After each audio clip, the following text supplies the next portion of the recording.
Hello, all. Good evening. It's been long. I think we came to Google Meet sessions. We had a lot of activities happening. A couple of events. We had it in the YPS hall, and then we also had exhibitions happening and all. So yeah, here we are today, and it's going to be very interesting today's topic: street photography. Something very interesting, and from past couple of like few months, I think it has really picked up on the street photography group. Yeah. So what exactly is street photography? So let us understand today.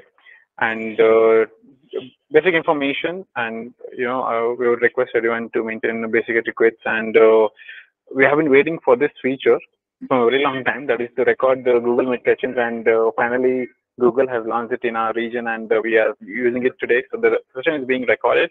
This is information to all the participants, and the purpose of this is that so that we can push this on our YouTube channel, youtube.com/YPS Bengaluru, so that it will be useful for the people who were not able to attend today, and they can always go back and learn what happened today. So yes, we are recording this session, and it will be available soon on the YPS YouTube channel as well.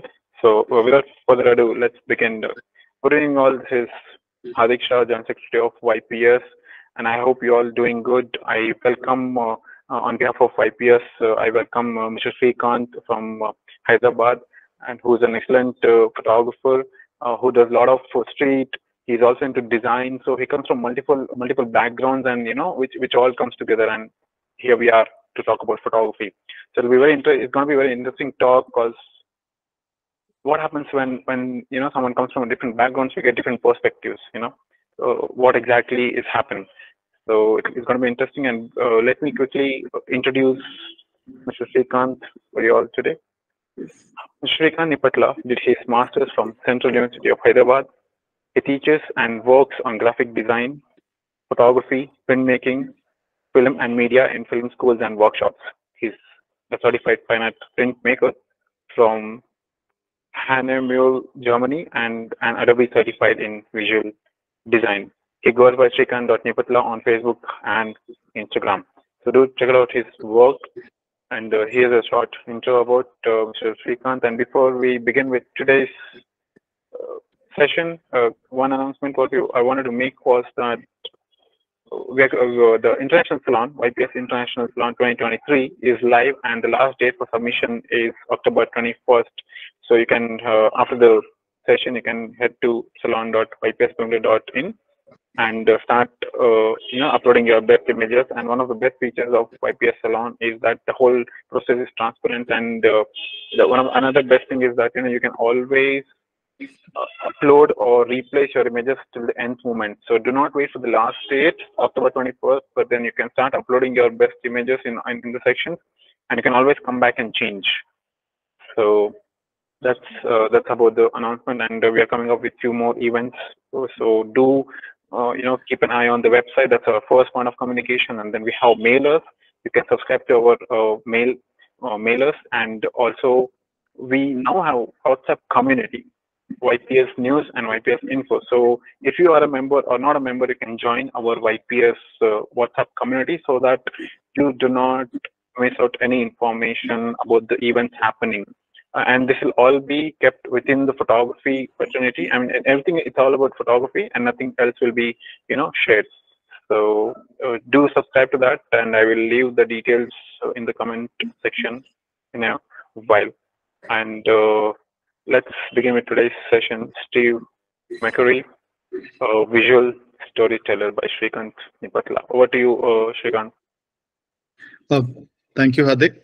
Hi all. Myself Srikanth Nippatala.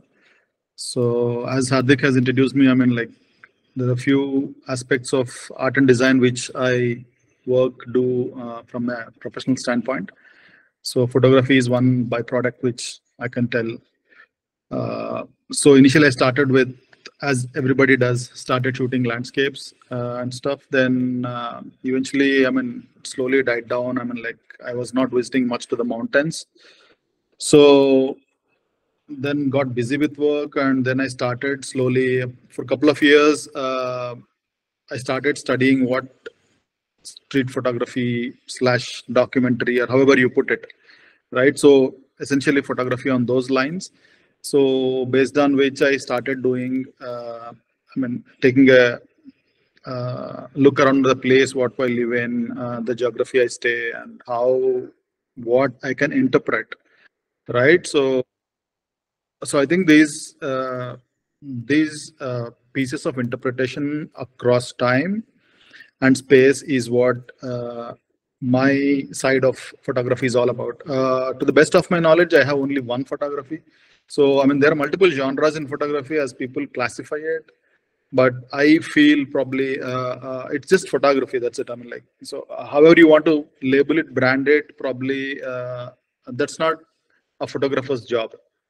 That someone who want to sell a specific genre or a specific set of camera to a specific set of crowd, right? Probably this is the, I don't fall into that space. So probably if I'm with a group set of photographers, probably I'll be talking about, or I'll be thinking about composition, or mostly composition. So, and like what will go where, how will it fall into the space, like into the frame, like would it go, or do I need to do a crop? Would it be a monochrome? Would it be a color? So these are the things which I probably in a jiffy, when I look at something in front, is what I feel about, right? So probably if somebody is talking too much about tech gear and stuff and lenses and other things, but I think that's somewhere in the 0th or 1st chapter where everyone reads about different kinds of focal lengths and sensors and f numbers and depth of field, etc., etc.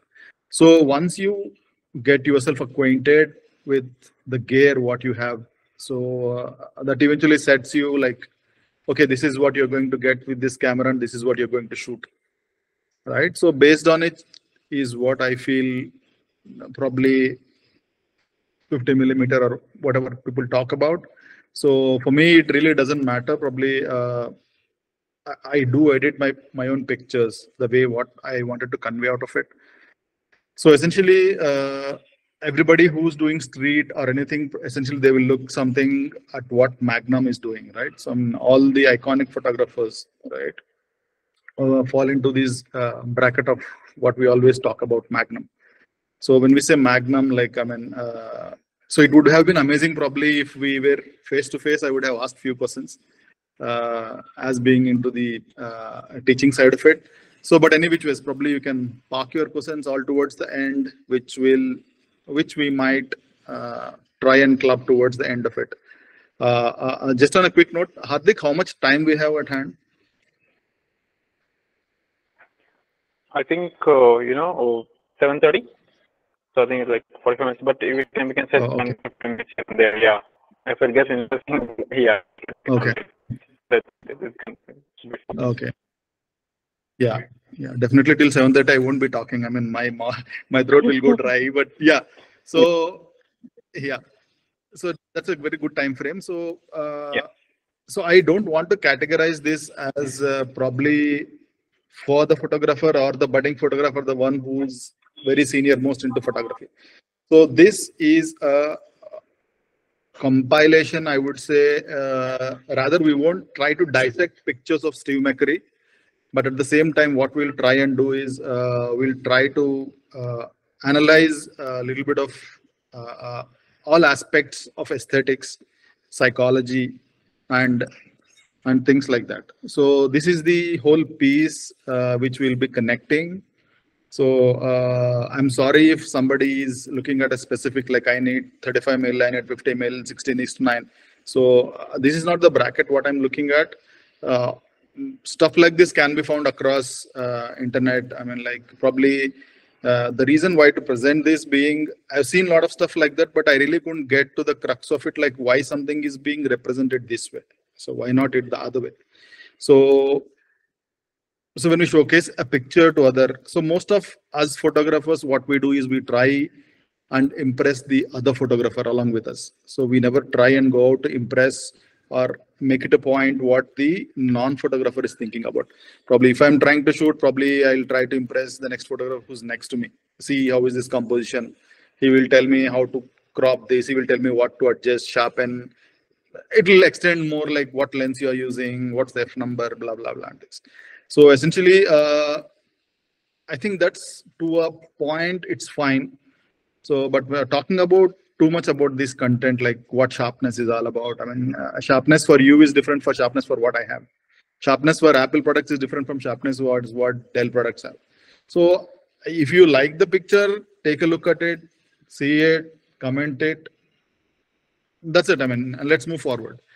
So, when I'm showcasing a picture of McCurry, probably I will be talking on a larger aspect of the mindset of how probably McCurry would have thought, or how we are going to perceive his pictures. There are so many uh, street photographers out there. There are so many kinds and types and photographers out there. Probably after seeing so many pictures of street and documentary, no doubt there are so many iconic photographers in the Magnum line, but Steve McCurry hits us on top, right? In irrespective of the controversies, which we'll discuss towards the end of it.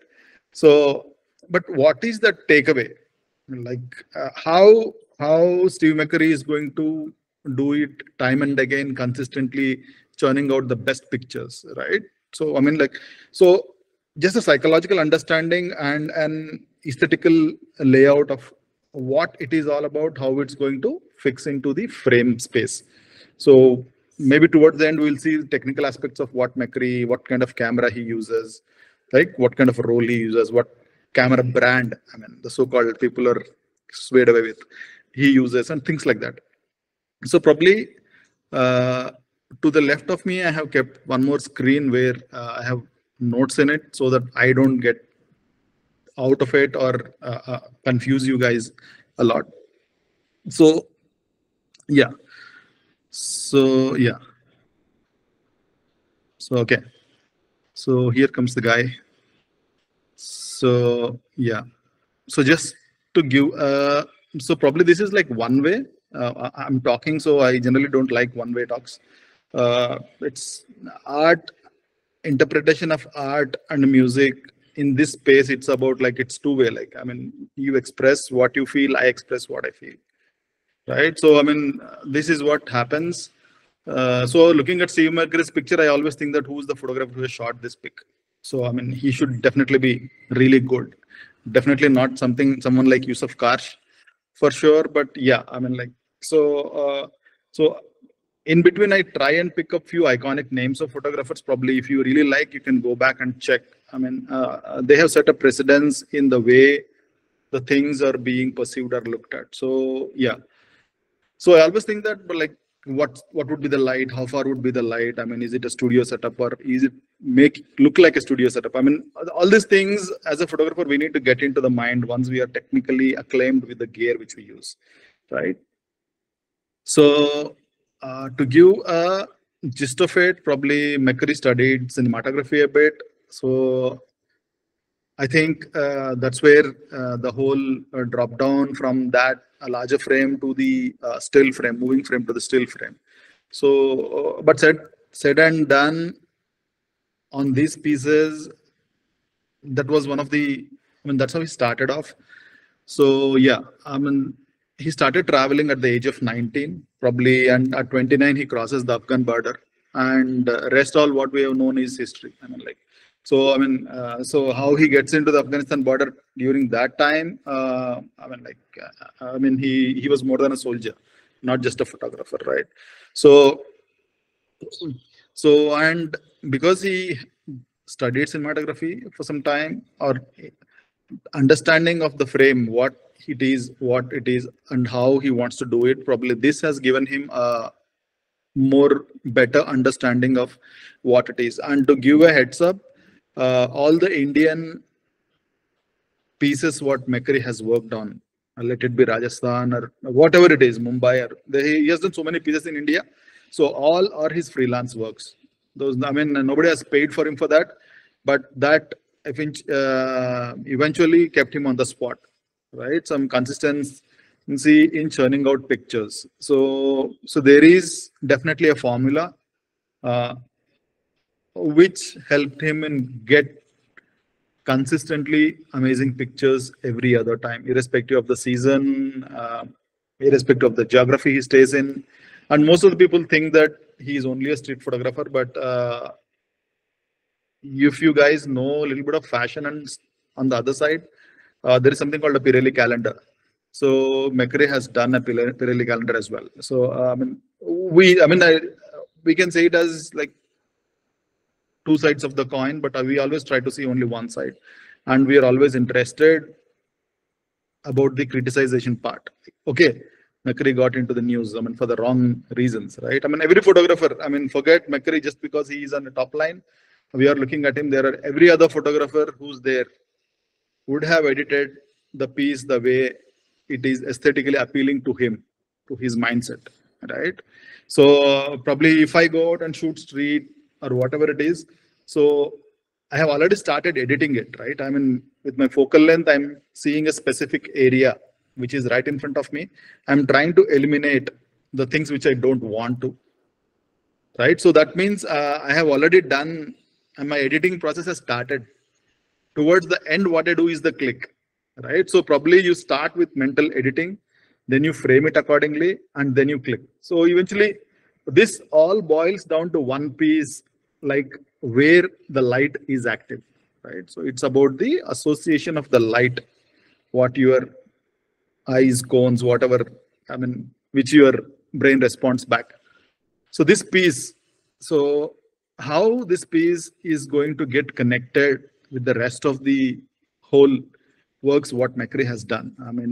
Let it be the Sharbat Gula, what he has done, the iconic Afghan girl picture. After once he was in the controversy state few years back, even they also say that even the Afghan, the Sharbat Gula picture is also being, see whatever it is. So it is his choice, or it is the editor's choice of the magazine to interpret the picture the way the magazine has thought of, right? So McCurry giving his piece of work, click pictures, sending it across to the editor, and how the editor wants to perceive the whole content. So once you start reading text, right, the whole vision towards the image changes, right? So probably if you read amazing biryani advertisement, so probably there is a color which comes to your mind. It's definitely not blue, probably somewhere in the warm shades, right? So a food you associate with a specific color. When you say I'm going to attend a funeral, probably you don't wear a sherwani for sure, right? So these are the things which psychologically hits a person. So these are the things. It's a broad, flat, wide scope to think about, right? The more and more wider you keep, the more and more less gear friendly you become, right? You forget the gear what you have. You know that okay, this is going to get, this is my type of thinking. This for my type of thinking. This is the lens and gear which will help me. That's it. You're done for that. So you don't need to look back at it. If you see any of the amazing bands which play, might be Beatles or Phil Collins or any other guy. So all those musical instruments which you see are not new. They have been rubbed off, they have been chipped off, right? So which means they have gained mastery over that piece of instrument.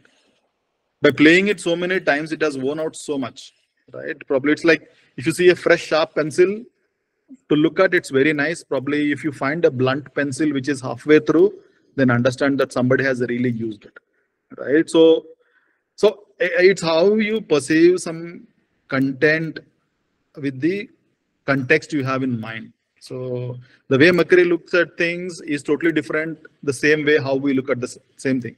Because probably he has a formula which he thinks aesthetically visual, right? Might be rule of thirds, might be symmetry, might be anything. It can be any of the basic rules which we talk about. But when we try club and overlay all these rules, right? So what you get is to the next level. So, okay, let's put it this way. Probably every film what we see has some kind of love story element in it. But why only Titanic? Why it's an iconic picture? Every other picture has the same story, right? So it's all about the frame. It's all about how the frame is driving you onto the edge of your seat so that you stay glued. So that's the job of the business, right? So McCurry doesn't come all through and shoot whatever he wants, and they are not suddenly picked up just like that. So saying it constantly, time and again. So there is a formula for his aesthetics. There is a formula for his light. Probably towards the end of it, I'll try to show a slide. What's the general lighting way how McCurry lights his subject, right? So most of the people know it, but probably when you try thinking about it this way, how I'm thinking it, the way you break down the picture would become eventually even more or less very easy, and you stop thinking about the gear what you have, f1.8 or 2.8 or 10.8. It's irrelevant. Once you have bought some lens which is very popular, the company would have definitely made keeping every other photographer in mind. So they should excel it. So once we bought an excellent gear, don't look at the gear. Like it's always a step up. So that's one piece. So yeah, for most of the Magnum photographers, so the one and only inspiration for everyone, especially in this genre, is Henri Cartier-Bresson. So Cartier-Bresson, so who is one of the founders for Magnum along with Kappa and others, right? so, so they found that there is above documentary, there is some time and space which can gel with the rest of the generations to come back and forth. So this space is what actually hits for anyone to be a Magnum photographer, right? So a few pictures of Magnum photography, if you see, you feel like there is nothing in it. Just false pictures, right? We tend to see a perceived picture. So that means we have a definition for a picture. So as and when you have a definition for a picture, that if any picture doesn't stand to that point of X by Y, bullet wise, so you think that it's not a good picture, right? So what is that piece continuously which is going to psychologically hit you? Probably understanding cultural space on a wider aspect gives you a lot of amazing stories, picture stories, right? So all these aspects, when we see and talk about, is what actually makes several key elements, talking about, let it be composition, design, emotion, and which always connects you or connects us or me to a deeper truth, right? So it's very simple to talk about, but probably when we come back and try to put it on the learning curve, the curve is quite steep. We feel that probably we might topple down, right? So this piece is what constantly where you need to balance it from a standpoint like, okay, how much of crop is an essential crop for this picture, right? So how much can I show? Any pictures which I click, I feel like, okay, I love this a lot because I have clicked it and I have tons and tons of data lying on my machine, was once upon a time. So then I started consciously shooting pictures like, okay, have I done this before? Then let's not do it. Can I improvise on the older one? Let's do it. So if there is nothing, let's not waste the frame count. So this is how we get into it. So on top of it, McCurry is an amazing master of color. So all pictures talk about color, right? It's just a splash of color. When I say Afghan girl, it's those green eyes hit us, right? If I say Mumbai, the shoot what he has done, it's all about water, blue, right? So Rajasthan, it's all about warm tones, right? So to my understanding, or a basic understanding is McCurry is a master of color. So no one has represented color the way McCurry has, and all his compositions are so classic. So classic in the sense, like probably I can call them a book, right? Okay, you want to learn this piece of composition, just follow this piece of McCurry's work. I mean, you're done. Okay, if you want to do this, like this in this time in the day, okay, this is the picture from McCurry. Okay, do this. Okay, if you're doing some journalism type, okay, this is the picture for it, why and how.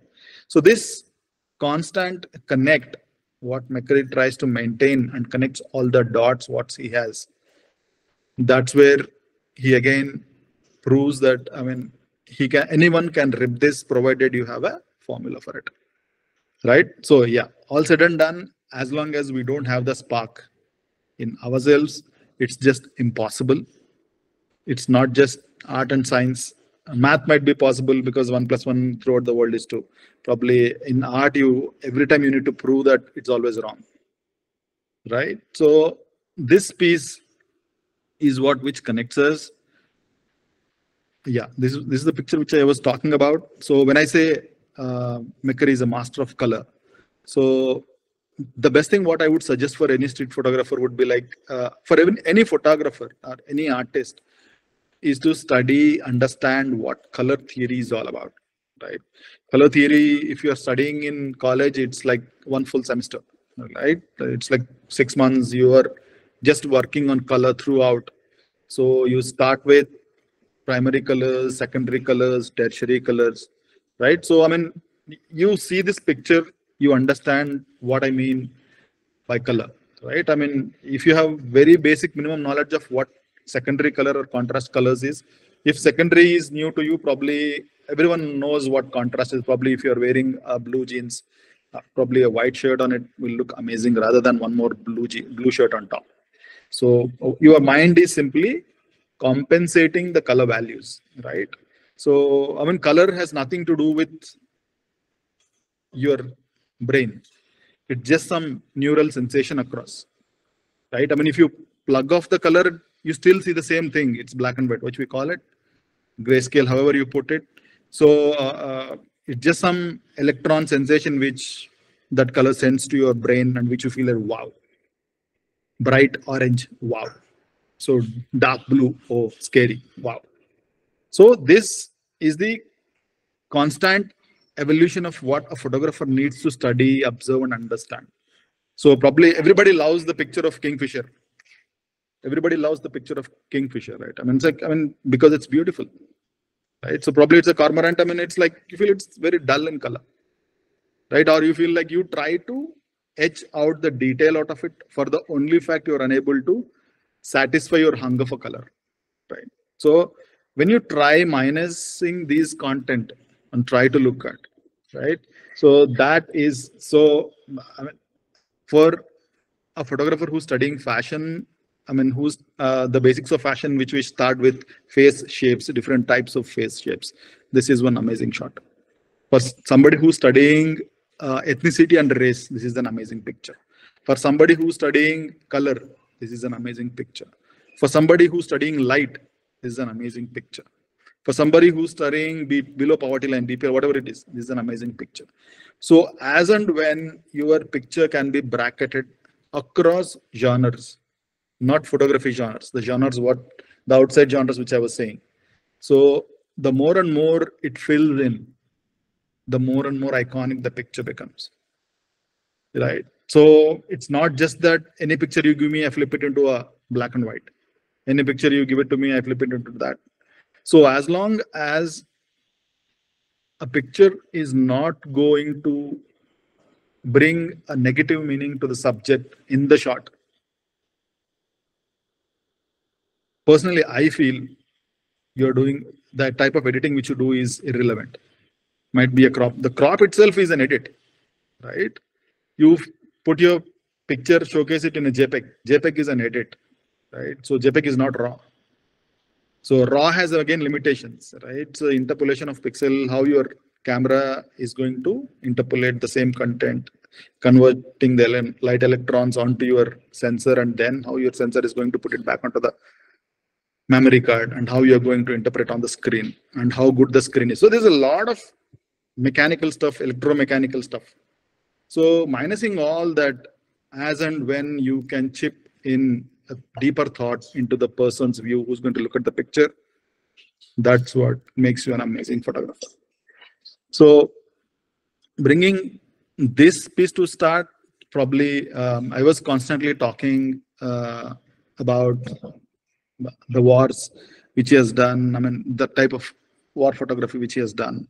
So, so and the photographs which he has shot mostly are just open light. I mean, like he hasn't used much of flashlights or any kind of artificial lighting to light up the subjects what he has.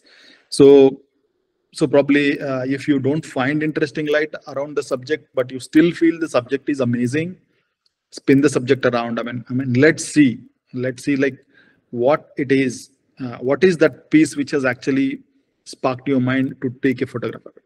Try to break it down. Like, okay, maybe it's something to do with color, which has, I mean, ignited my rush that I want to shoot this picture. Probably it's texture. Probably it's the story around it. Like probably it's a picture of, let's say there is a picture of Che Guevara at the back, right? So which is in the middle of uh, America, right? So I mean, like it's like what's Cuba doing in US, right? So I mean, like so it's a larger frame how you will build. I mean, context wise, it's a larger frame how you build with the help of color, with the help of scale, with the help of the frame, with the help of the environment around, right? It's not about where to cut the picture, where to crop the picture. So if somebody who's studying composition on this frame, it's a classic picture which will automatically lead you to the center of the frame or to get you out of the frame with the help of those uh, uh, the guns. I mean, the tankers, right? So I mean, like it comes out. It's a 3D in space, right? I mean, as and when you can showcase 3D in your 2D space, right? I mean, like, it's to the next level. So I mean, apart from just militants or people or whatever it is, this picture also gives us a feel of the environment around, right? So I can say that probably it's cloudy for sure, right? I can definitely say it's cloudy for sure. It's not just because of the window, sorry, because of the clouds, but the way, I mean, if you see the middle guy, I mean, the way the dress has come up, right? And where on top of it, there is an aerial onto these vehicles. So, and all people are facing to one side of it, right? So if you take an aerial shot of the same thing, you will get the same feel what we are looking from a front perspective, right? So, and again, color, as I said, like choosing, understanding, breaking down of color and implementation of color the way you want it and editing it perfectly the way what you have visualized it. It's not someone who has told me I'm going to do like this. It's what my mind should say that, okay, I love this piece of color. I mean, like, right? So, I mean, see, it's all rusty, it's all green. Again, contrast in color, you see green fields, you see brown roads, right? Wherever you find color opposite to it, you will find a complementing color. So that's the beauty of a photographer who needs to understand it in a fraction, in a jiffy, right? So right, see, yeah. So again, these are few of the early pictures of the McCurry's work, right? I'm not going to give in detail like who is the person inside, was it a militant? I mean, we are not going to talk. We are not going to talk on that side of it. We are just going to stick onto the frame side of it, right? Yeah. So, so probably if we look at the picture, at this picture, we just get out of of that area. Probably try to, in the same time, probably what happens. Probably a photographer like McCurry clicks it, right? So it's a larger frame of life which is trying to showcase where there are multiple tracks which are leading towards the fire, right? And there is a lone horse. That's where you don't find horses to be rushing in, and there is live fire at the back. Showcases as the intensity and the importance that you may be hit at one point in time when the more and more you stay on this piece of land, right? So yeah, I mean, if somebody is studying composition, probably left view is blocked by the truck, or right view is blocked by the truck, and left view is blocked by the triangle pole or whatever it is. So those are the secondary layers. What we see, primary is the horse, secondary layer is uh, the just which we spoke about, the blockers, and onto the final this thing, which Cartier-Bresson puts us as, I mean, like, it's always interesting to have odds in the frame, right? So I mean, probably if I'm looking at any of the photography books, I try to hide any of the subject with my thumb and see, like, okay, because of this it's going like this, because of this it's going like this, so might be like this.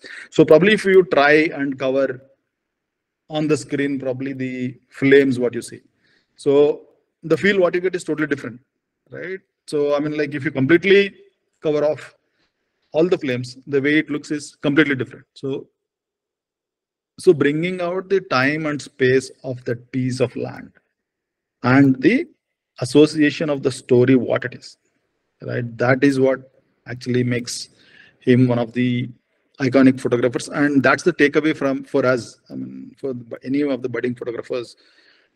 So how do we pick a specific shot, right?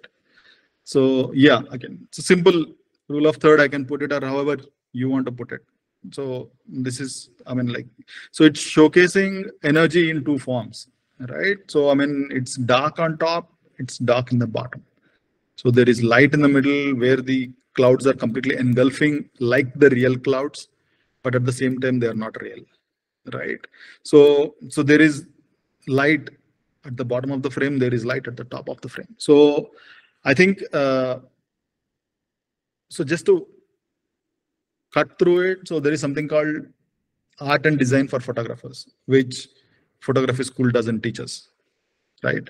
So understanding this piece, looking at it, it might look very simple, but yes, so probably somebody who's studying sculpture, the way he perceives subject is completely different from how a photographer who has studied photography, I'm not saying some random photographer, uh, someone who has studied photography, the way they look and perceive things are completely different.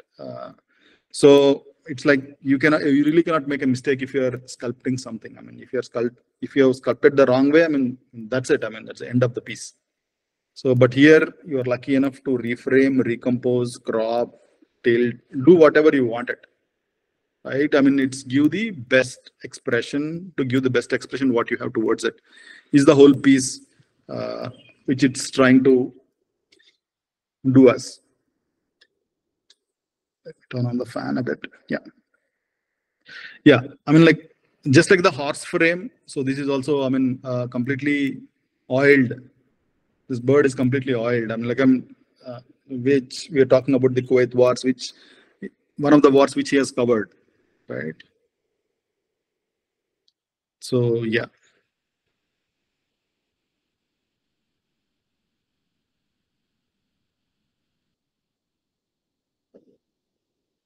I'm just going through my notes. In the meantime, you can take a look at the picture and try and understand uh, this piece. And like, it's impossible for us to shoot a picture like this for sure.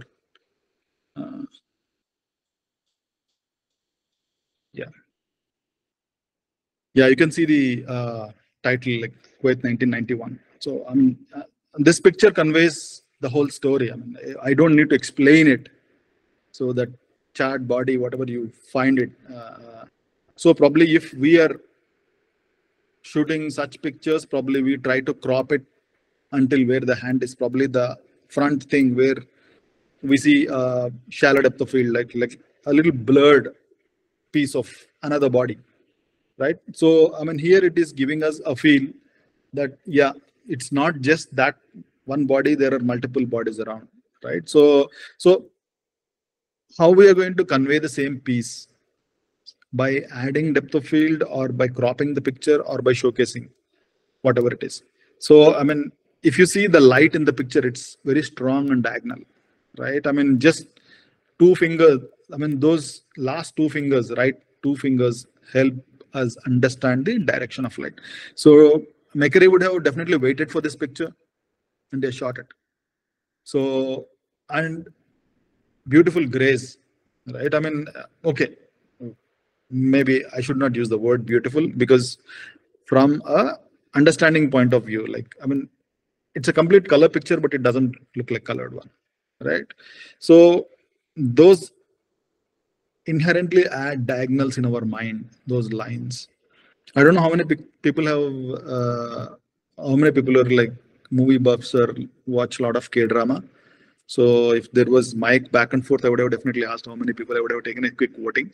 So I'm a movie buff. I see a lot of K dramas and stuff. I mean, like, just for the frame.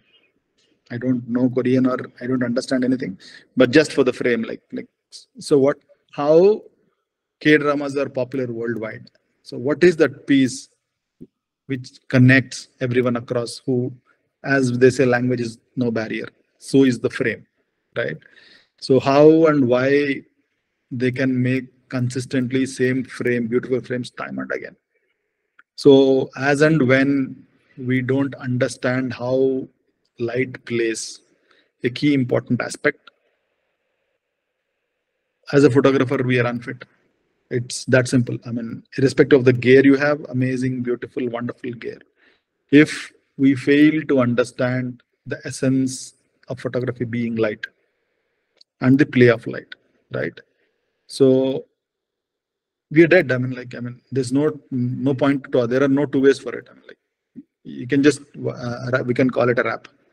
So yeah.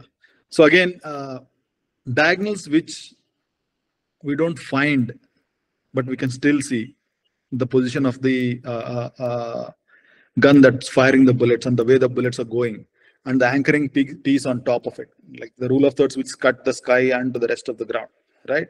So, and that smoke which comes out of it, which is automatically adding that piece of, what do you call it, a disturbed view of the data, right? If you interpret it that way, probably you really can't see it inside what's there, but it will give you a little bit of like, okay, I think someone is there right there, or I think somebody might have been there.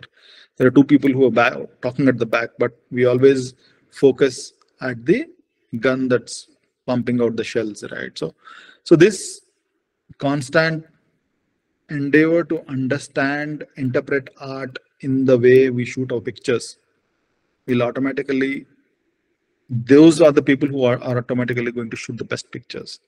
So let's not try talk about this rule, that rule, whatever rule it is.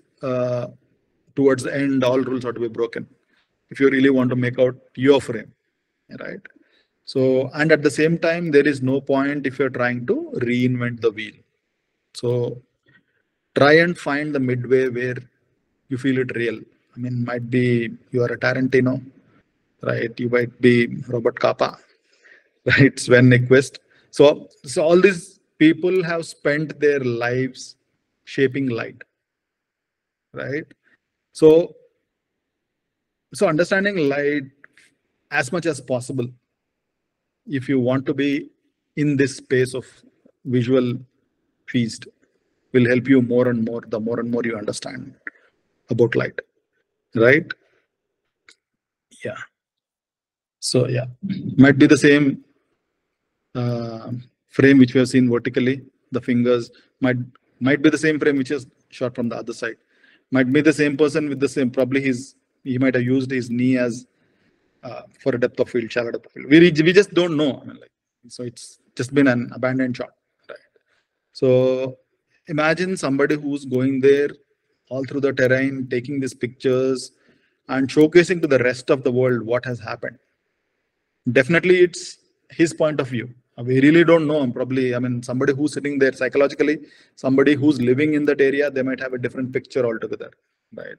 Somebody who's seeing it, they will have a different picture altogether. Somebody who's coming to India for the first time and sees some kind of colorful wedding or a festival or a ritual, I mean, the way they look at it is totally different. For us, it might, I mean, like, continuously. So a best example is Raghurai's Taj Mahal, right? We all have seen Taj Mahal. Everybody has shot Taj Mahal. Raghurai has also shot Taj Mahal, right? So, so the way Raghurai has portrayed Taj Mahal is completely different, right? So I mean, for that we really need to think. So how light is going to play a key aspect. You just cannot go aerial and shoot uh, Taj Mahal or whatever it is. So you essentially you need to understand, like, we know why this place is completely deserty, and which means that would be a lot of light. But all these pictures are gloomy, dark. Either you're shot at a time where you found the light is too low on it. Definitely it is not dawn or dusk. But yeah, this kind of thought process, which constantly gives a photographer a better edge in showcasing his pictures. I constantly see on groups where people talk about how is the composition. Somebody might say, crop it a bit more. So probably we need to question why we need to crop it a bit more, right? So okay, let's not get into that piece of it. Okay, the best thing, one more best thing, what we can look at works of McCurry, right? So probably all the photography books what McCurry has printed, majority of them, I mean, like, you will not find any text, especially the portraits book. There is no text in it. I mean, it's like this fat, clean, like 8 by 10 size or 10 by 12 size, 8 by 10, I guess. So you will find only pictures. I mean, there is no text to it. So that is one more beauty of a photographer, where he is 100% confident that the picture is going to convey the message what the viewer was supposed to read. So as and when you can make statements like that without talking, the mind does the talking, right? So these are all the learnings what we need to pick up, and how we need to interpret the data. I mean, the visual data, right? When I say data, it's not the picture which we shot. It's about the visual data. What's there right in front of us. So understanding and interpretation of color is one piece. If we tag it with culture, right? So every culture has a different way of interpreting colors or gestures, which are universally, like, I mean, like, I say something like this, or I say something like this. The way, probably, if you see a portrait, somebody is looking up, probably. It's a universal understanding of what it is all about, right? So genres come and go, right? Might be this genre because of technical advancement, might be pictorialism way back in the Victorian eras, right? So it's a constant conflict with the gear or the technology which we are in, and the mindset, right? So as long as you don't have that mindset, irrespective of how much gear you give me, I'm not going to. I mean, it's like you present me with a Ferrari, I just don't know how to drive it. I still have it, right? I mean, I know everything, but I don't have a good road to drive. So it's like exposure triangle. So I mean, understanding this piece, the way how you're going to interpret it, right? Like light, color, emotion. Probably if we try and replace them with the exposure triangle, probably the way we look at photography is completely different, right? So you know which scale, how much you need. So I think, yeah, that's what I'm trying to draw the line. Yeah, he's McCurry for you. Again, in one of the, I mean, essentially those war zones, right? So yeah, again, one of the classic pictures of McCurry, this entire set, what he shot, right? I mean, so it's simple, soothing, to the point, you are not lost, but at the same time, it's not distracting, right? I mean, it's a classic example to study composition and color, right? Any picture and every picture of McCurry is a classic example to study color and composition, right? So, I mean, blues to yellows, right? And if you have studied art, you might have studied about light figure on a dark ground, or dark figure on a light ground, or like figure to ground ratio. So I don't know, I mean, how many have studied on these lines. So, but when we try and break down world famous paintings, let me say, I mean, like, you get a book, this fat book, like thousand paintings you must see before you die, something like that is the title. Very catchy title by the marketing guy, so that he sells those books. So if we pick that book, I mean, they would be given era-wise, like 13th century, 14th century, 15th century, 16th century. So I mean, like, just flip through it. You will see a lot of content, how mental interpretation of the same subject has changed. So this is what continuously, as a photographer, which we need to keep in mind and constantly take it forward. So irrespective of this, so as and when we don't understand color or composition or any of these things, what the frame is talking about, I mean, I don't need to tell you where the leading line is in this frame, you will automatically know it. So somebody who's new to the frame, he will understand that the wall is leading line. Somebody who's interested in color, they will think the hand signs on the wall are the leading lines. Somebody who's straight away looking at the picture, they will straight away look at the subject. If the subject is wearing any other colored dress, this picture would lose its value of so-called fancy things.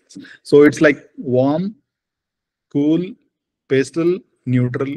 So that's how you break down an image, right? So, and just that window is giving us the scale of it, right? An approximate scale. That guy is giving us an approximate scale. So these things constantly, and the texture on the wall, to the yellow wall, right? So it's very tough to shoot yellow in a frame. I mean, like, I don't know, I mean, if you have gone through color theory, placing yellow anywhere would just grab your eye there, right? So, I mean, you can just try it. Probably if you go out and look at the blue sky and try to bring an yellow, I mean, the entire sky would be lost. You will be looking only at the yellow piece of paper. So that's how powerful color is. I mean, like, so getting mastery on it time and again, continuously is what keeps you on top of it, right? Yeah. So this is for you guys to take a look at and understand. Again, I mean, most of McCurry's work fall in very basics of the composition, like leading line, rule of thirds, odd numbers, repetition, symmetry. So I mean, constantly, these are the things which you constantly see. I can say that there are amazing diagonals which are formed with the help of those spray or whatever it is, the person, the way he's standing it. I can show you n number of pictures based on this style. Probably you might be finding in those Indonesia, Taiwan, where people on boat, you'll find the very similar positions, doing like this or like, I mean, so that means, so you are finding double diagonals in it, right? It's like an X, two people holding the same broomsticks or whatever it is, and one guy is. So that you need to train your brain in such a way where you find things like this. I mean, there's nothing special in it. There is nothing special in it, but it's all about how you are going to train the eye. That, okay, I find a diagonal. Okay, I find a black and white. Okay, this spray is completely filling up that person. I can't see. It's just a silhouette for me, but I still see light. So light with water. I mean, as a spray. I mean, like, so it's everything is a contrast. I mean, like, when you find that bright light, you don't find rain, right? But you see a lot of spray in the air, and there is quite amount of motion to it. So which will automatically tell that it's going beyond 1 by 1/25th of a second for sure, right? So that's how you visually break down the picture and see like how you are going to represent that aesthetically from a photography standpoint. If you're studying photography for the sake of photography, 100%, I bet you can never ever excel in photography. Pick all other things, the good things in life. Try, study, and observe those things. Trust me, the next frame what you shoot is going to be an amazing frame. So that's how I look at it, how anyone should perceive the frame in front. Forget about the technical aspect of it, like, okay, light is this way, I cannot stand this way, light flare will come. Test out, shoot it. Then you will really understand the value of the hood. Do I really need the hood? I don't want the hood of my camera, right? So I don't find, see this the next picture, the fisherman, and this picture, I find very similarity the way the subject is. So yeah, so again, I mean, like repetition, symmetry. I don't need to tell it constantly again. Probably when you look at McCurry's work, right? So in the first frame to the right, you will find a lot of detail in the person. The same person, the third person standing there, it's just in shape outline, right? So he's a master in telling visual narratives, right? So like I don't need to say where McCurry was standing. So so that's one more beauty of McCurry. Like he never hesitates to go and stand. He might be standing on a rock, whatever it is, he's definitely going to get wet for sure, including his gear, right? So and it might be dangerous as well, right? So so bringing out the narrative, so is essentially what the whole piece is all about, right? So now try and apply the same points which I was constantly rubbing on. So might be the yellow window. So now you can see a blurred yellow window. So the more, just imagine a crisp, sharp yellow window. The frame is dead because that yellow window and the main subject will constantly fight with each other inside the frame. That okay, I am great. So no, you are powerful. No, I am powerful. For the only reason, the shallow depth of field usage and the subject skimming it down and then eventually getting it back, right? Towards you, look only at the eyes. So I was talking about figure to ground, right? So all this, so when you study art or sculpture, right? So you understand a lot of photography. Photography is the summarization of all these pieces of art, is what I can definitely say. So in painting, you really cannot go wrong because you are wasting your entire frame, the canvas. In photography, you have in one of the, if we put it as the boon and bane of photography, this is one piece of it, right? Yeah.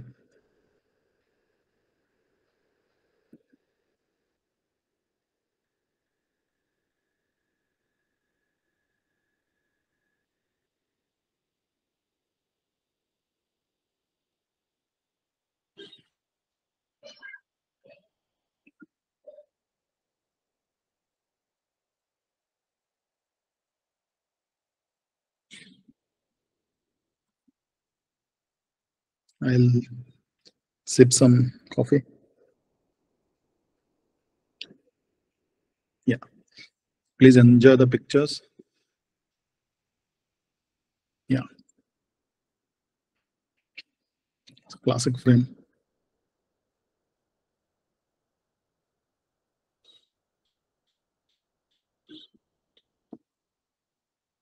Yeah, you will find similar pictures of Raghurai as well. Very similar picture.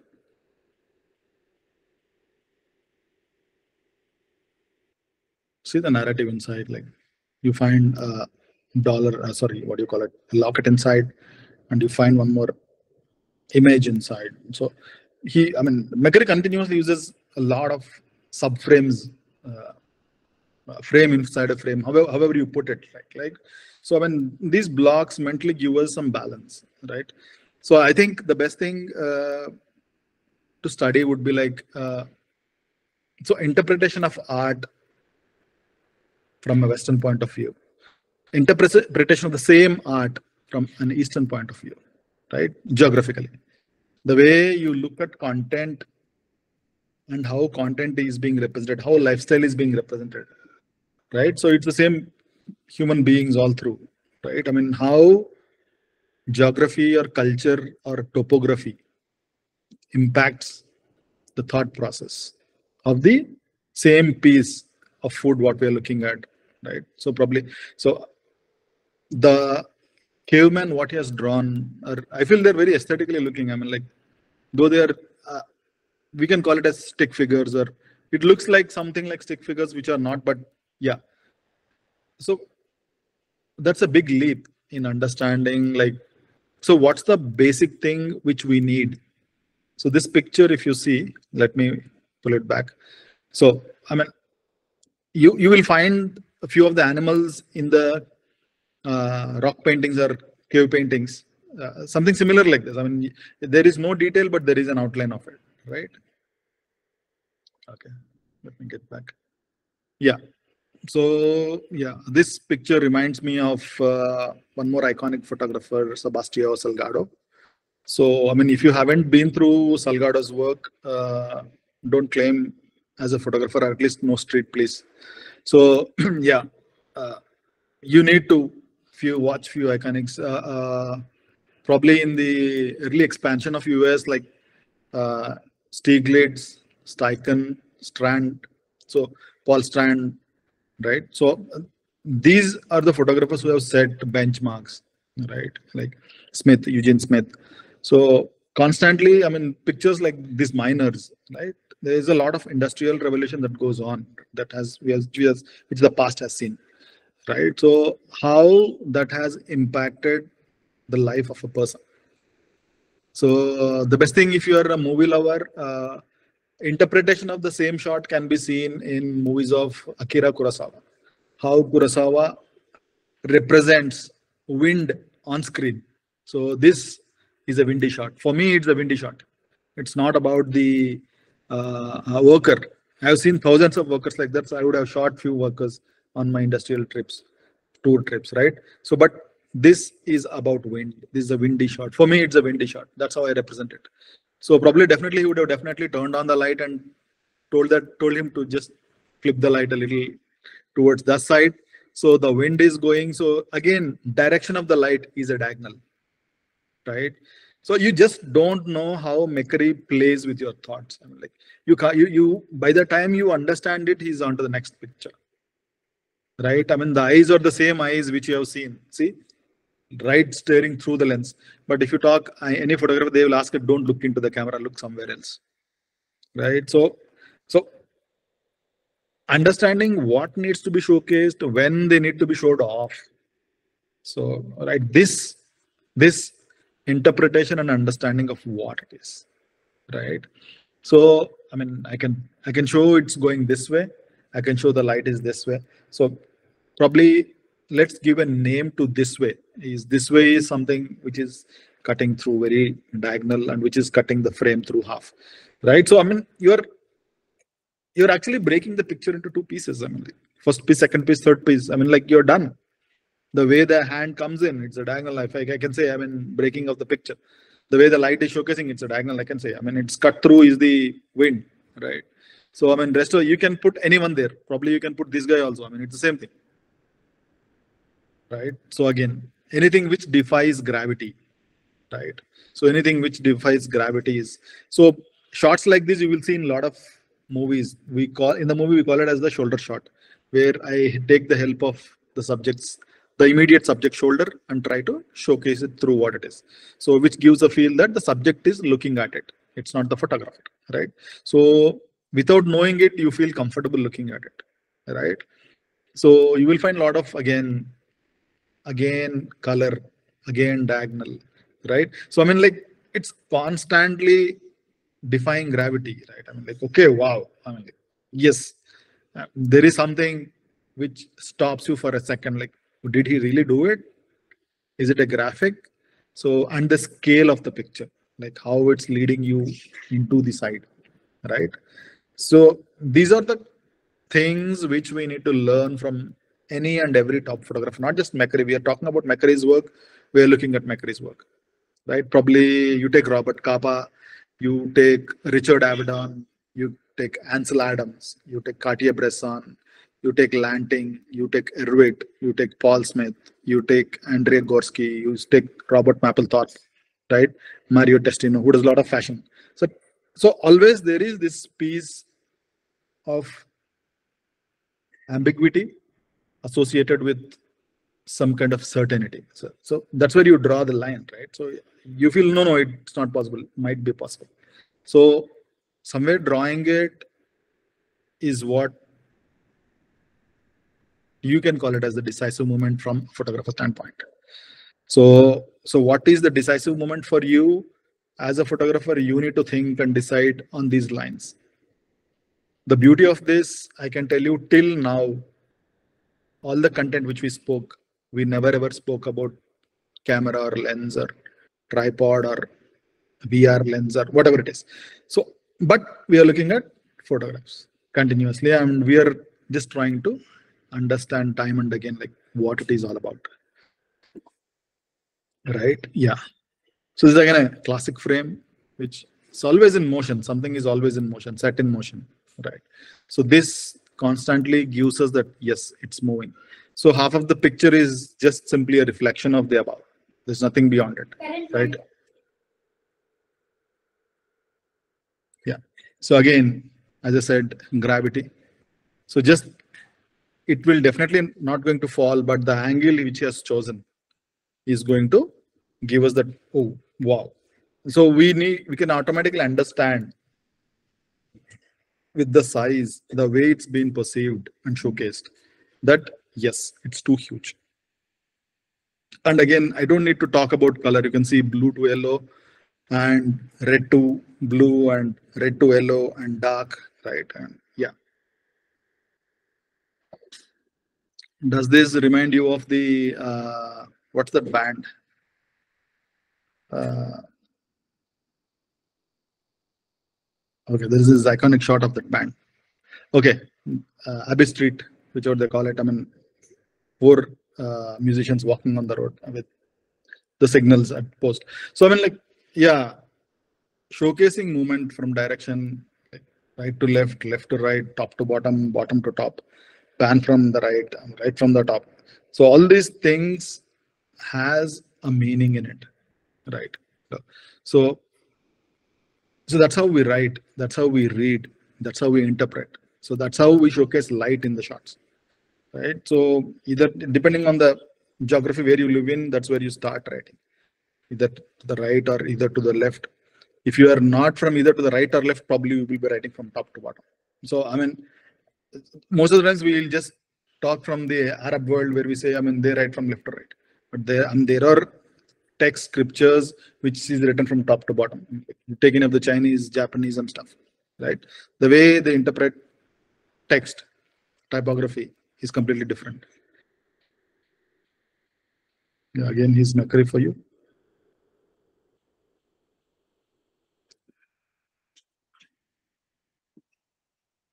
Yeah,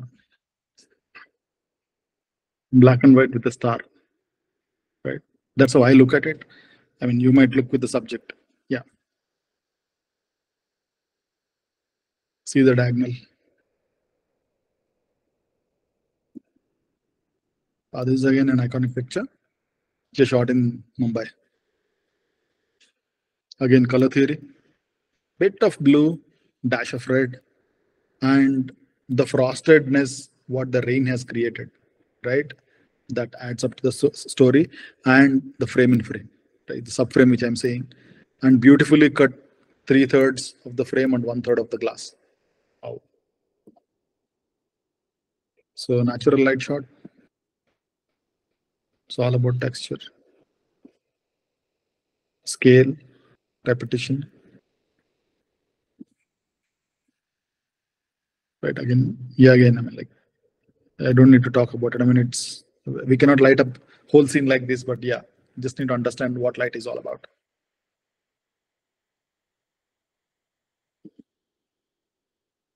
9/11. Yeah.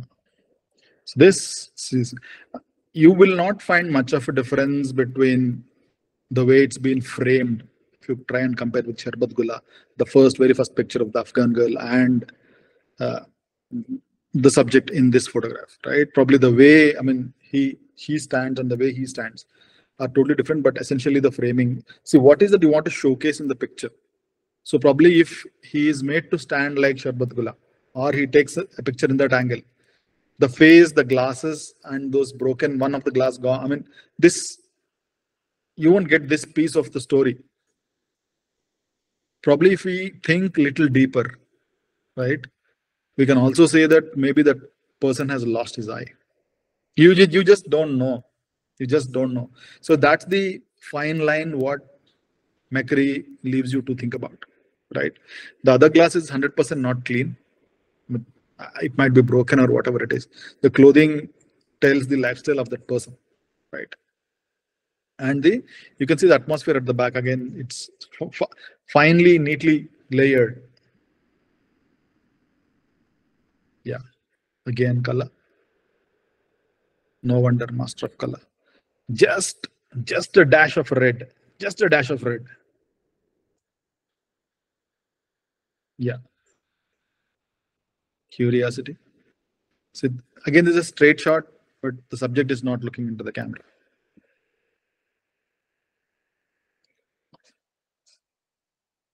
Straight shots from his portrait series. So again, green or yellow or whatever it is, see how it's going to kill, I mean, dominate the frame. Yeah. Simple natural light. Wow. This is a wow story, right? Again, a wow moment, right? I mean, you might have heard these pictures like this or news like this a lot, but probably we don't need to tell where the photographer is standing, right? So unless and until you stand there, you definitely cannot get this picture and see the beautiful separations at the black, that blue being separated and a white being, I mean, they all are acting like subframes at the back. Subconsciously, we don't even know. See the angle of that guy, right? Yeah, that's again McCurry shooting the same piece for you. So I don't think any of our street photographers would do stuff like this for sure. So this picture probably you need to be something like this.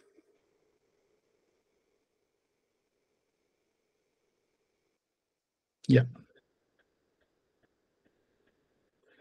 BTS for you.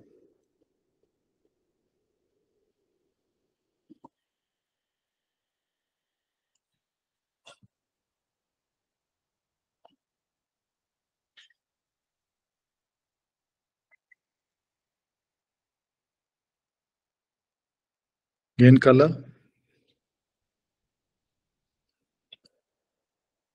So many people have ripped off this type of pictures and they have claimed, I mean, like they are the best in it. But I mean, let's step back and tell that, I mean, McCurry is the guy who gave us these pictures like this. So again, defying gravity, I can say. Remove the pole onto the right. I mean, it's a dead picture.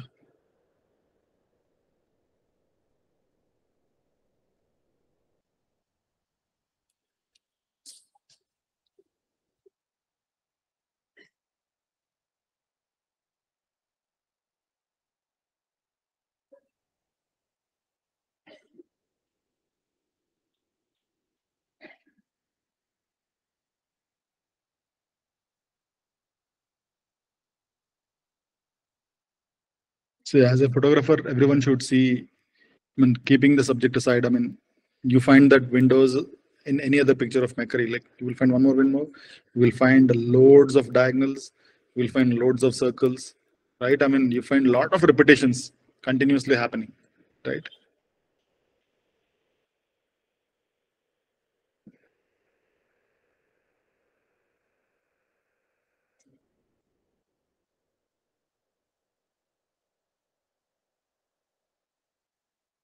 Smoke is one thing which constantly adds a lot of uh, not creativity, intrigue. Where it creates an intriguing the where it creates an intrigue when the subject is looking into the pictures because it doesn't give you complete detail, but yet it fogs. It does not completely block the way you want to see it, right? Color, moment, symmetry, exactly cut through the halfway. The same guy who shooting rule of thirds and color. I mean, the next frame is like cut through half. You fold it exactly into the half, it's 100% asymmetry.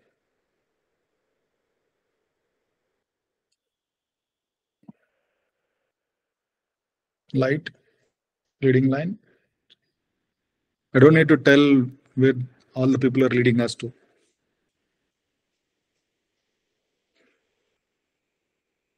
Simple picture, simple life.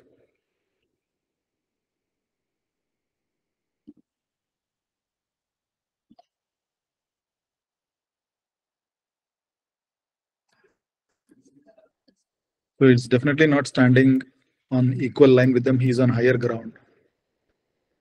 You can see by the perspective. Beautiful. Again, diagonals, story, storyteller, subframe, frame to frame. Everything is like blocks. The entire image is a block, and there are multiple blocks in it. Like the main subject who's sitting at the back of him, there is this black cloth. It's again a block. The grill onto the right is again a block. The red thing on it is again a block.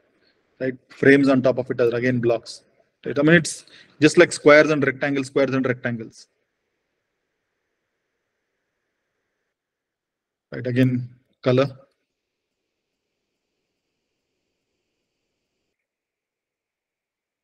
play of light.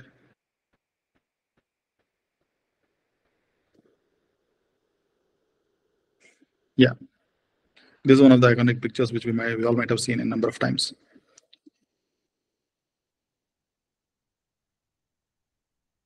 Storyteller.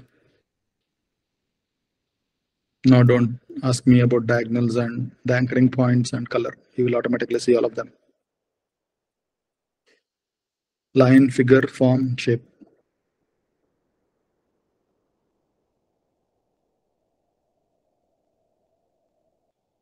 Story again.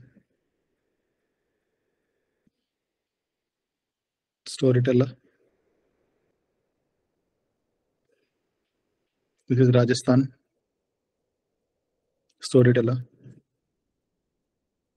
Sandstone. Russia. Storyteller. 9/11. 9/11.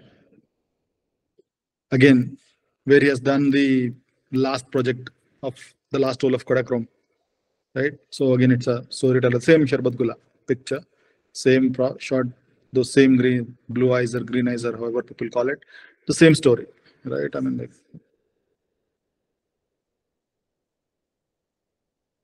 that's McCurry for you again. See, I mean, I try to place pictures where McCurry is also aging. I mean, if you find the previous pictures and this picture, I mean, he has aged a lot. So this is one of the fashion shoots which is done.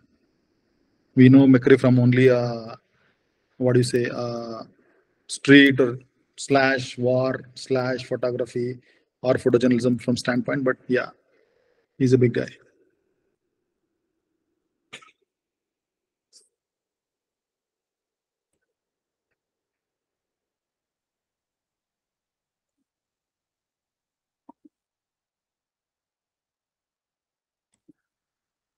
Okay, that's where I end few of the works of McCurry. Probably let's see the light scheme of what McCurry wants about how these pictures McCurry would have continuously tried bringing them to light to us in the most fantastic lighting options. Right. So, I mean, I always wondered how he has shot Sharbat Gula. I mean, I can understand that he's shot in a shady piece. Right. So, and how, I mean, how he would have turned the subject to get the, like, he was shooting on Kodachrome. Right. So, there is no room for error. So, once you expose it, it's done. That's it. It's not like you shoot, come back and adjust whatever you want and shoot it again. Like you stand, set it up, shoot once, done. That's it. So that's onto the covers. You can see variation in the color a bit. See again, I am 100% okay with the cover because I mean, for the magazine, text is important. So is the photographer. So is the photographer, right? So a good combination of these two is equally important, where the subject is not lost. At the same time, the book is conveying what the book is all about, right? So it was actually quite dramatically green when we at the background, right? When we have initially seen it, but now it's actually toned down a bit because of the whole piece that the text on it becomes even more important. So both need to complement each other. There is something called typography. I don't know how many people know typography or understand typography. Type as a fact. So that itself is an art in itself, right? Like anything and everything, what you see forms into some kind of text, right? So yeah, for the guys who are interested in the lighting schemes, blah blah blah. So people who tend to understand less of light, looking at the natural light, who are more interested in the book side of it, for them this is how McCurry lights his subjects.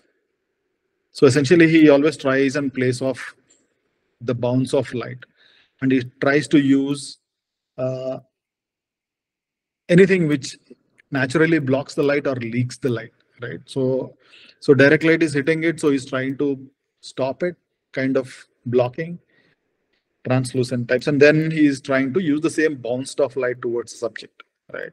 So this is the essential light pattern scheme what McCurry uses probably. So I think the same thing has been told by Franz Lanting. The same thing has been told by a lot of top line photographers, that how bounce of light or book light. There are so many ways and means of lighting a subject. Lighting itself is a huge piece. So probably some other time I can definitely explain what the different kinds and types of lighting are. But for an understanding piece, yes, this is what it is. Yeah, for those guys who are interested in knowing what McCurry carries around, he carries an FM2 with Nikkor 105 mil, 2.5 manual focus. Kodachrome is his go-to. That's what is one of his the last role of Kodachrome, the one of the last projects. So now he essentially shoots on a DSLR. I mean, it's 24-70, and probably depending on the kind of client he has or project he has, he shoots medium format at times if required. So, but his go-to is 24-70. You will find him shooting with this gear most of the time. 99% of his works you will find shooting on a Nikon DSLR with a 24-70, with wearing some kind of, not camouflaged, I would say, neat, cleanly. I mean, no fancy colors on it, right? So this is the basic thing what McCurry is all about. Probably McCurry was more in news when we are talking about the controversy piece. So what actually is the controversy?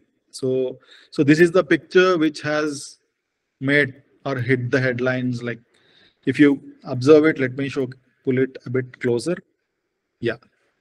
So yeah, a guy like McCurry would definitely never ever do such things, right? Because he knows what his craft is. Through 80s, he has been through analog, he has been through digital.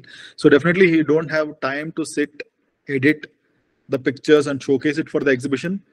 But somebody, I mean, definitely, I mean, if you are so top notch, where you are an icon in the industry, definitely will gain a lot of enemies, right?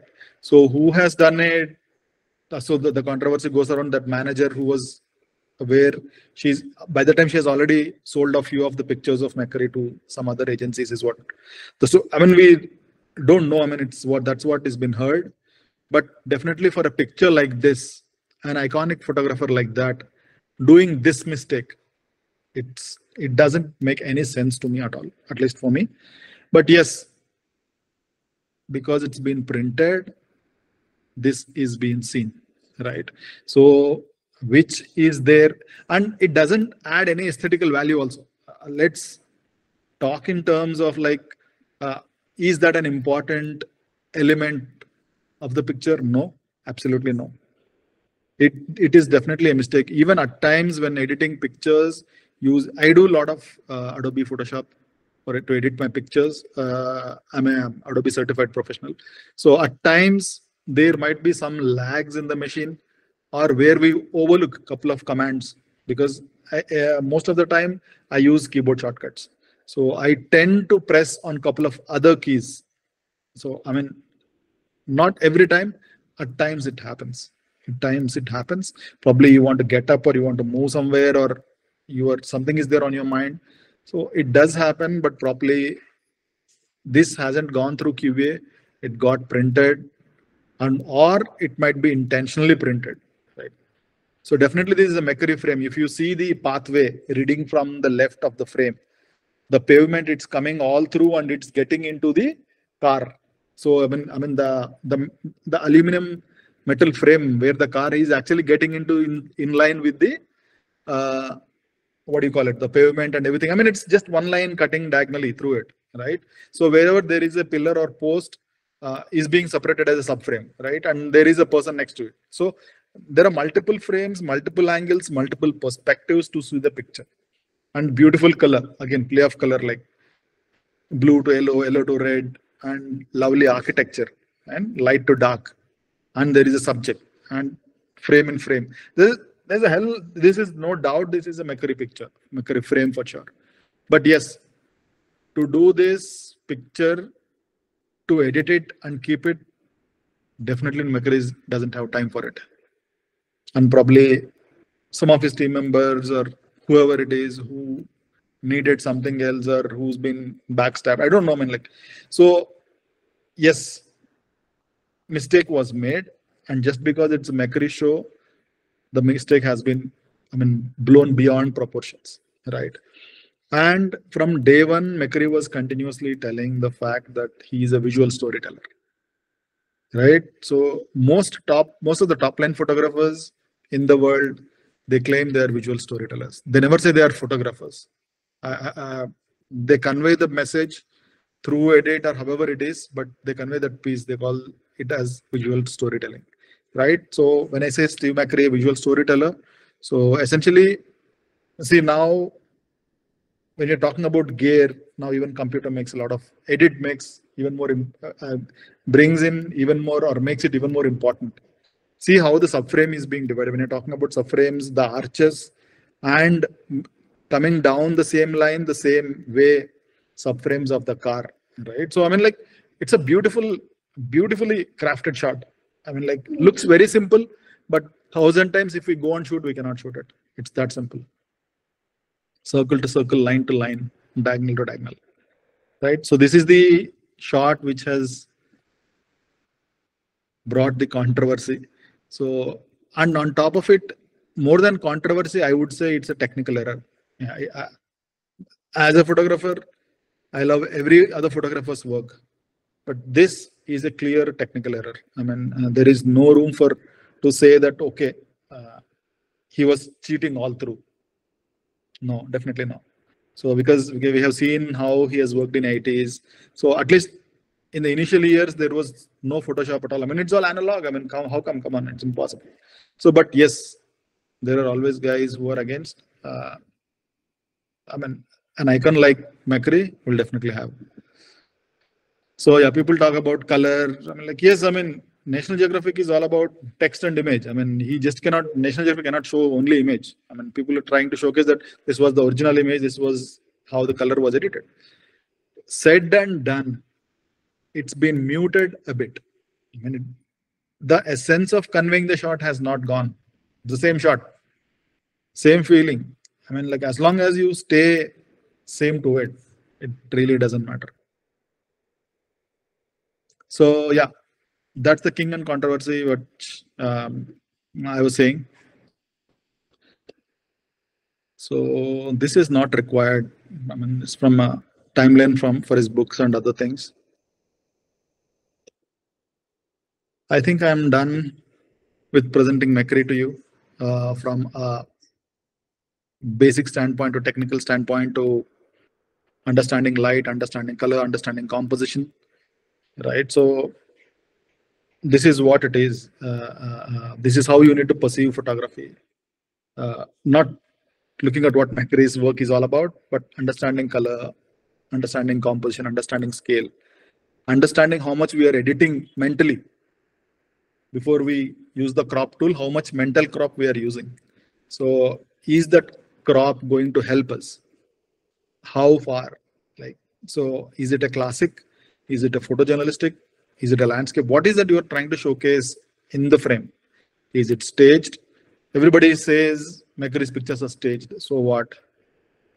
So as long as McCurry is not trying to alter the timeline of history, right? I mean, on quotes.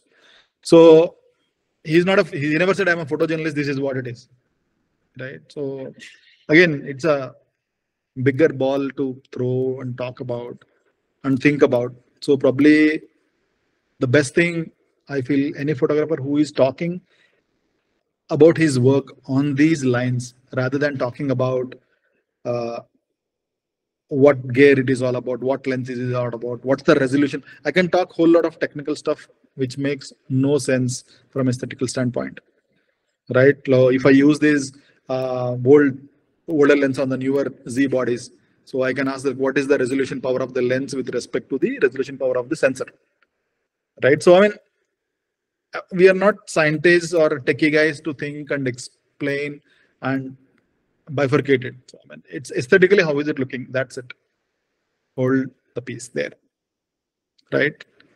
So I think Hardik, I am done. Hopefully,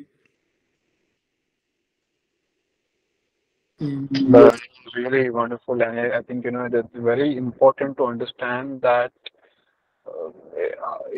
it's good to learn someone else's work, understand from where they come from, and see what they have achieved, and ask why. yeah, It's not to copy their work or anything as such, but then it just leads to another dimension or a perspective, so that when we are on our own path, right, we can yeah, create something. It just opens avenues for us to do something of our own. It just tells that okay, this is how also it can be done. So we might say, why not I do it like this? It's only when we get inspired from people around, right? And yeah, definitely Steve McCurry. There's no question. So wonderful, lovely that was. Yeah, to the whole quorum, if anyone wants to, ask questions or you want to share something, if you have come across, Steve McCurry's work and got inspired, what are your thoughts? Yeah, let's have some nice interactive conversation. yeah. Please ask questions, as many questions as possible. Probably it will also, I mean, I'll also drop off my gray cells. So as long as and when you don't talk about a picture, as and when you are getting no response for the talk, what you gave, uh, essentially it's a dead talk. I mean, like, I don't think the other person has really kept his brains in it. So can be anything. Probably it's a good presentation. It's a bad presentation. Can be improved. Improvement is for life. Trust me. So yeah, That's guys. important, like it may not be questions, but yeah, what do you feel if you have Yeah, done yeah, photography, street photography before? What are your views? Maybe in a line yeah. or two, something. Anyone? Yeah. YPS, I see a lot of. I mean, in the group, I see a lot of activity. At least in this time frame, that YPS True, street is very active. Right, true, I true. constantly see in pictures like, what do you think about it? I mean, it's a good talk about it, but looking at this whole piece of work, I mean, please do suggest. So probably, I mean, if you guys are interested, probably in a later point of time, probably I can talk about the classic design and the photographer. Like, when I'm talking about photography evolved from art, right? Understanding pictures, paintings. So what's that? I was constantly saying most of the photographer doesn't know what sculpture, photography, painting is all about, right? So how do we look that piece and try and incorporate that into photography, which makes it a classic? Why Robert Capa is a classic? Why Cartier-Bresson is a classic? I mean, we can go and stand at the same place and time. I mean, not time, same place a number of times, but we cannot get the same shot. Especially when I say we cannot get the same shot, it's the feeling which we cannot recreate. Please understand, as long as we don't create that feeling, I mean, like, it's a dead shot. That's the classic differentiation between a snapshot and a picture, good picture. Yes, Prashant. Yeah, definitely. Yeah, yeah, Prashant, so yeah, you can go ahead and you can unmute. I think you should be able to unmute. Let me just quickly check.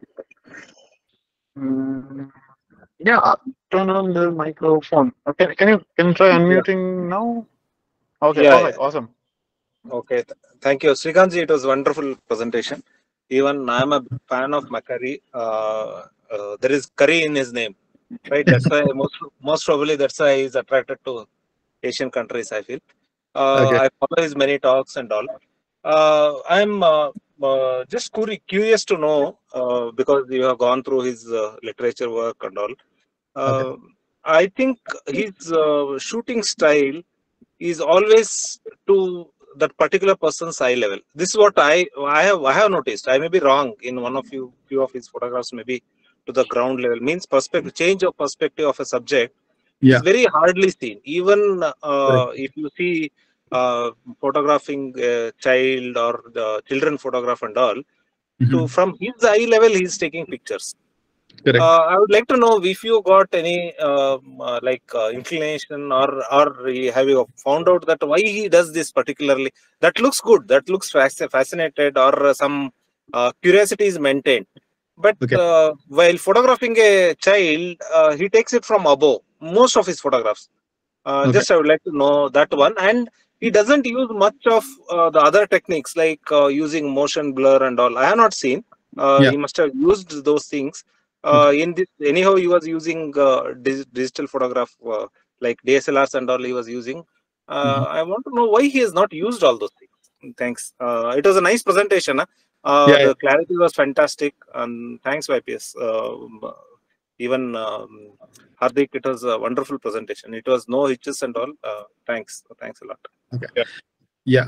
Yes, Prashant. So shooting at eye level, yes, 100%. You won't find. Yeah, maybe the pictures which I have shown, but most of the pictures what I've seen. So how would you? So how many people have seen? There's something called on Hotstar. There is this series about the nuclear reactor Russia. What is it? Chernobyl? No, no, Yeah, not yeah, that. yeah. Okay. Absolutely. Mm. So if you, that's an amazing question, Prashant, which you have brought out. So midway through Chernobyl, you will feel that you are part of the whole story. That is just because of the camera level. So I mean, like somebody standing and looking at a kid, right? Here, showcasing kid and his surrounding environment perspective wise. I mean, so how would you tell a kid? I mean, when you say kid, it's not tall. I mean, it's always. I mean, it's always below an adult level, right? So probably, so that is one aspect of changing the narrative, right? Towards from top down. So probably the same shot, if you see the Cambodian shots where people are walking. So it's definitely the way the perspective is leading. It's like the track which is leading you towards the horizon, right? So people walking out of a temple, which can be a horizon, right? So there you can actually see that McCurry is on a higher ground, right? So this piece of clash. So probably if you have time, go back to Chernobyl and watch. I have seen Chernobyl quite a number of times. And I always get intrigued how just being a documentary, how I became part of the whole piece.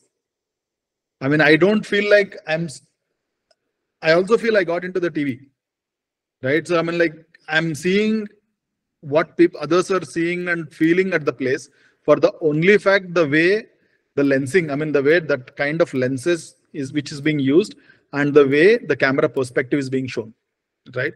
So probably if you're using a tele, probably the way you shoot a kid is totally different. Probably if you are shooting a 24-70 or 50 mil, and to the story what you want to showcase, how you're going to show that picture becomes very important. So when I say kids picture, yes, on a fancy note, probably the photographer bends and shoots at the eye level of the kid.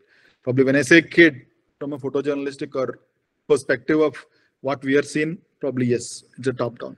We have also seen low to top angle shots of McCurry where he has shown. So it's the narrative which decides or defines the angle of view of the photograph. I hope I'm clear on this, Prashant.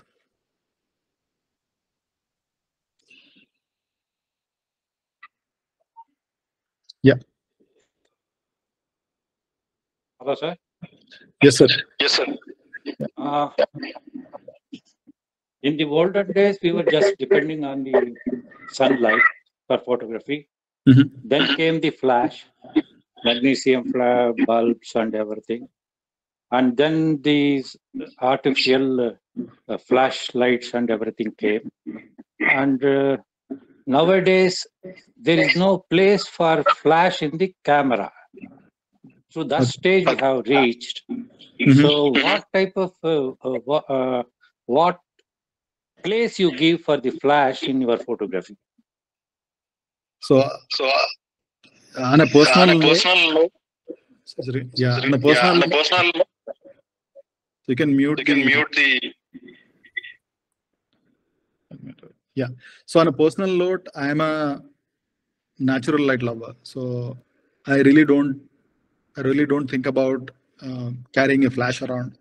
And the type of photography which I do doesn't need a flash. At least, I mean, like maybe, I mean, if it's there on the camera, probably I might try to bounce it off if I'm shooting something up close. Else, flash is a choice, like any other lens.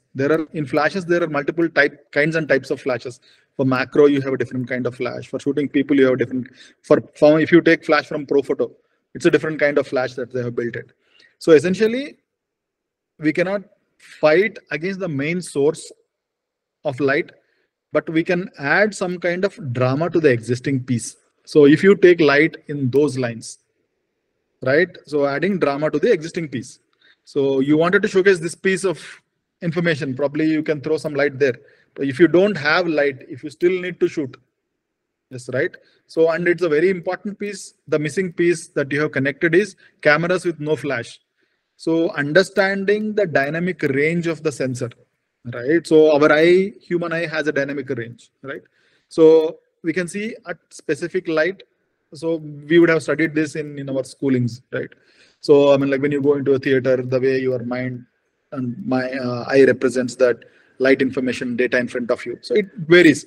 So somebody who builds the camera on a professional level, they assume, or it's been taken into consideration that these people are buying pro gear. That means they have enough of gear around them, right? It's like iPhone not giving the C-type adapter, right? So I mean, I have a couple of adapters at home, but why would I still want to spend a couple of bucks, grand more on it and something like that? So on these lines, people might want flash, people might not want flash.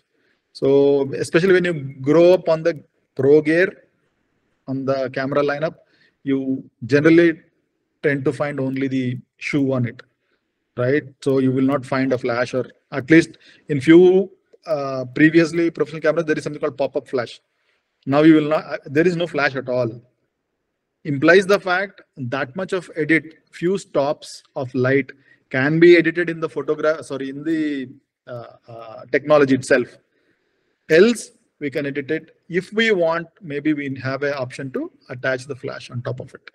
That's how I look at it from the answer for your question. Kashi sir, hope I am clear on it. Thank you, sir. Thank you. Thank you, sir. Thank you, sir.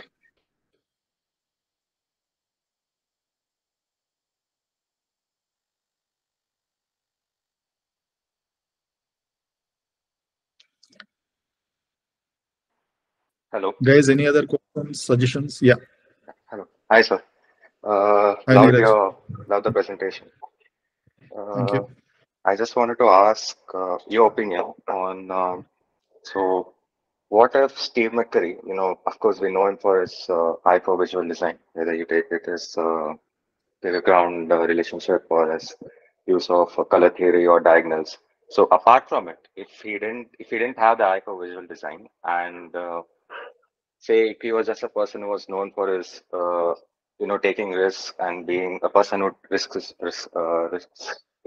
it all, and someone who was just known for his visual storytelling, apart from his eye for design, would he still would have been as influential as a photographer as he is today?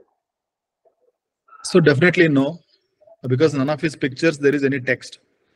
So essentially it's the picture that's talking about, right? So I mean, so that's where I was saying the clean difference between a snapshot and a picture, right? I mean, there's a fine line of difference. Pictures like that, what you said, would eventually become all snapshots. Like, I don't know why I'm shooting it, I'm shooting it. So when you add a why to your shot, like why I'm shooting it, then a lot of interactions comes into it. All the questions which you said, I mean, all the points, we need to add all those points from our understanding standpoint to bring it out to the fact that, yes, this is what it is. So if it is not, is definitely, there is no point to be, I mean, there are thousands of photographers like that who do better job than what McCurry does, if that's the point we are trying to talk about. Am I clear, Neeraj? Yes, yes. Thank you, sir. Thank you.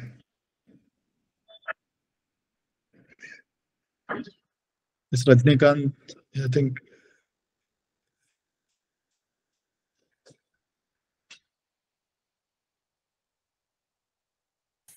Yeah, Rajnikant sir, I think you can unmute yourself and ask. Yeah.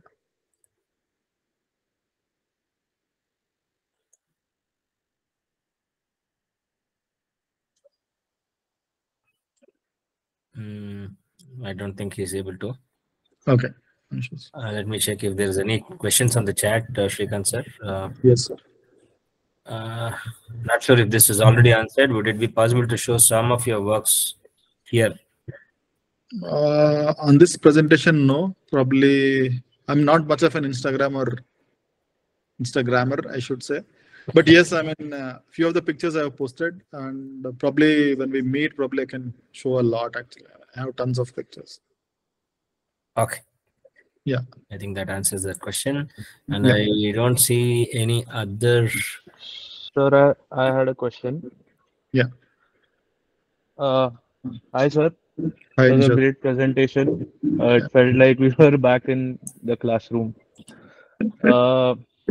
Okay. Sir, I wanted to ask you, Steve McCurry has shot a lot of digital stuff, and he has made that shift now. And he has shot a lot of, I mean, he was one of those photographers who was right on the brink of media turning into digital medium. So, have you personally seen any difference in the kind of storytelling that he has done in film and in like in digital photography? No, I don't think. Probably the same line. Probably initially, we can actually see the evolution of his style of photography, starting from the Kuwait War or the Afghan girl, which put him on the world spot, and then a lot of freelancing on the Indian side, and almost has done nook and corner of the world, and especially Asia has done a lot. So I don't think so. Essentially, it's the way how you are going to construct the story in your mind, right? So I mean, it's like you are giving me a cricket bat of Sachin Tendulkar so that I'll play well, which 100% I cannot. So probably I think application of the same thought of time and space and aspect of what he wants to showcase is what it is all about, and camera just happens to be the medium. I mean, at that point in time, film was a medium. Now it's sensor is the medium. That's it. I don't think anything else apart from it. Sir, I had another question. Mm-hmm. So we also spoke about Raghu Rai. So I wanted to ask, like, they both shot in a similar era, and almost like both of them have covered Rajasthan, and you know, they have covered places like the Taj Mahal as well. So we can see a distinct difference between the representation. Like, most of Raghu Rai's work is in black and white, and most of Steve McCurry's work is in color. So, what do you think when you look at the kind of photography the two photographers have done? What do you think is more impactful, and why? Okay. So yeah, so both are amazing photographers. Talking about color and black and white, irrespective of these two, both photographers' pictures convey a story, right? So keeping this as the key point, right? So I'm talking about technology and influence, right? So when Steichen, Stieglitz, Paul Strand, they all have started shooting the so-called streets of New York. So essentially, point in time, it's way how mentally you want to set it up. So it's like I like a lot of color, and at the same time, I always try and check like how black and white would work on it, right? So what is the kind of emotion what you want to showcase to the crowd, and as a professional photographer, what kind of photographs have bought you loads of respect, I would say. Like, so it's like an influence on top of it, right? So I mean, like, I might have shot some amazing colored pictures. At the same time, probably I might have shot an amazing picture in black and white, and people really started loving it, right? The one of the first pictures of Ragura is the donkey one. So I mean, it's up close, and it's like the color of the animal and the medium which he has shot. It's kind of, it gels into it, right? So I mean, like when you shoot zebra, I mean, like, yeah. So subjects like this. So I think demand of color is not as much as it is. Taj Mahal, Raghurai's Taj Mahal is in color, right? So if we shoot Taj Mahal also, it's the same white, I would say. I mean, probably translating it onto the grain or to the film or noise, right? So essentially that's, I think that's the key. So, I mean, iconic pictures of Raghurai, one being Mother Teresa's picture, right? So whether you show it in color or black and white, I mean, the essence of it is still the same. I have equally seen color pictures of Kashi, all these pictures, what Raghurai has done, all are in color, right? So the point here is the subject in front, what we are going to shoot is the king which is going to decide whether it should be shot in color or black and white.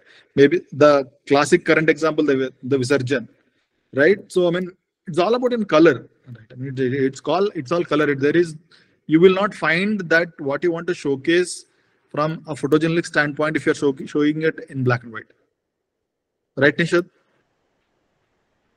Yes, absolutely. Yeah.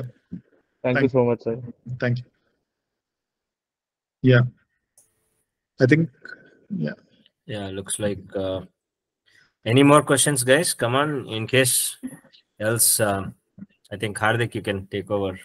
Yeah, you can reach me. You can reach out to me. I mean, I'm there active. I mean, active in terms of going through the YPS groups. So you can ping me anytime.